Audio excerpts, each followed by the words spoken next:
আর টাকা দেখেছিলি এখানে? না না, আমি তো কোনো টাকা বা ফোন দেখিনি। আমার মনে হয় দাদা হয়তো অন্য কোথাও রেখে ভুলে গেছে।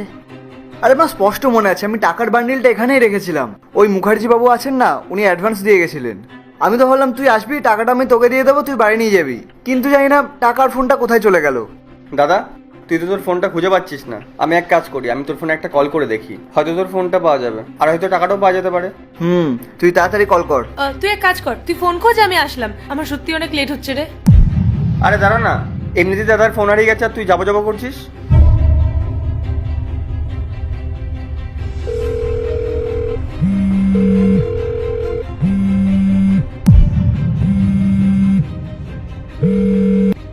দাদার ফোন তোর ব্যাগে কি করছে?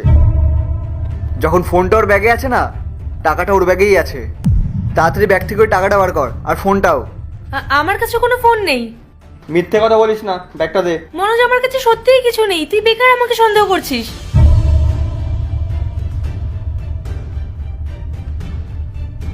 আমি যদি খামোকায় সন্দেহ করে থাকি তাহলে এগুলো কি? প্লিজ আমাকে ক্ষমা করে দে, আমার অনেক বড় ভুল হয়ে গেছে।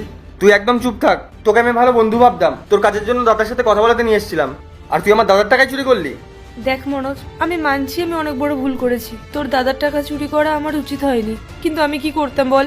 এতগুলো টাকা আর অত দামি একটা ফোন দেখে আমি আমার লোভ সামলাতে পারিনি, তাই আমি ওগুলো চুরি করে নিয়েছি। আমায় বিশ্বাস কর তুই, আমি আর কোনোদিনও এমন করব না। আমি তোকে প্রমিস করছি, আর সত্যি কোনোদিনও করব না। প্লিজ আমাকে ক্ষমা করে দে। ক্ষমা? আরে তুমি তো ক্ষমার যোগ্যও না।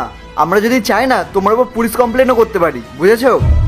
না না দাদা, প্লিজ এমন করো না। তুমি যদি পুলিশ কমপ্লেন করো তাহলে আমার আর আমার পরিবারের অনেক বদনাম হয়ে যাবে। মনোজ, প্লিজ তো দাদাকে বল যাতে কমপ্লেনটা না করে। প্লিজ আমায় ক্ষমা করে দাও তোমরা। বেরিয়ে যা এখান থেকে, আমি তোর মুখও দেখতে চাই না।